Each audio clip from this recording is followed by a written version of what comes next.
Leading our stories today on the religious reports. Another AMRSP board member passed away.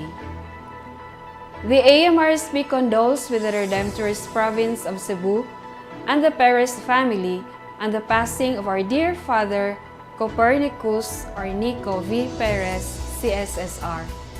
Father NICO, as he is fondly called, was the provincial superior of the Redemptorist province of Cebu.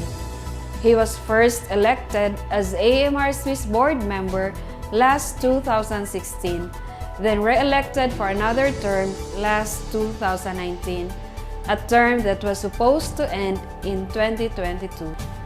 The official announcement from their congregation states that Father NICO passed away at 6:48 p.m.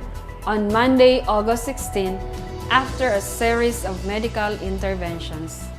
The Provincial Vicar, Reverend Father Edelberto Cepe, CSsR, assumes into the office of the Provincial Superior for the province of Cebu until the end of the present quadrennium.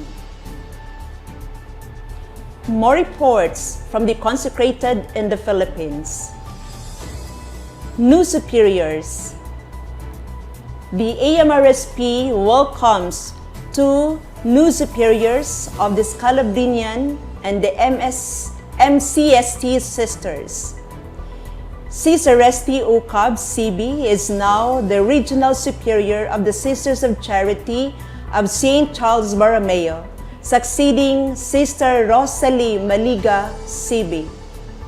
On the other hand, the missionary catechists of St. Therese of the Infant Jesus, MCST, as the new Superior General in the person of Mother Chodora G. Juan, MCST, replacing Mother Adelwisa Eguia, MCST. Welcome to the AMRSP family, dear superiors. AMRSP launches Come and Come. The AMRSP has launched its new program titled Come and Come, Consecrated Missionaries on Camera, Friday, August 13, via our show, The Habits in the celebration of the 500 years of Christianity in the Philippines, and of the Golden Jubilee anniversary of AMRSP as a joint association. This remarkable and inspiring video series is giving a focus to our heroes of faith here in the Philippines and abroad. The series started with the stories of Sister Happy Montesilio, DSA, a missionary to Indonesia, Father Toots Buenafe, OCARM, an AMRSP GPICC missionary, Sister Helen Graham, MM, a veteran educator for the religious, Father Michael Angelo Dacalos, MSc, a young missionary in Agusan del Sur, and Sister Michelle Christy Fernandez, SPC, a missionary to medical health care in Tuguegarao, Cagayan Valley. Catch more consecrated missionaries witness and show us the life of faith on camera via our Facebook and YouTube channels every Monday to Thursday at 5 p.m. And now here's our reports from the Holy See and the Universal Church. EWTN'S first Mother Angelica Awardee.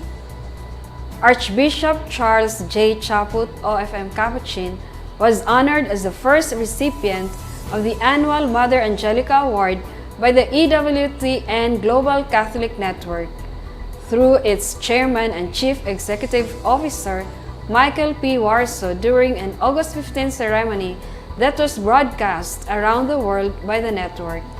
The date also marks the 40th anniversary of the network's launch and the solemnity of the Assumption in 1981. During the televised event, Warsaw interviewed the Archbishop about his service to the church and his many years in support of EWTN and its mission. Archbishop Chaput and Mother Angelica both were always very proud to be Franciscans, creating a bond between the two. Archbishop Chaput encouraged the people to be enthusiastic, to be zealous, and to find friends who are the same so they don't give in to discouragement and they make the world that God is giving us a place where His Word can be proclaimed with joy and confidence. From the Universal Church, we move to the reports from the local church. Zamboanga Archdiocese's new Apostolic Administrator.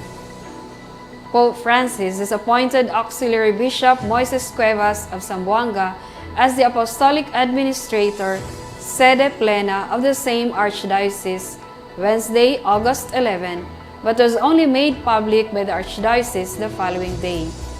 The Administrator, the Archdiocese, said that Cuevas will have all the powers and duties of a diocesan bishop.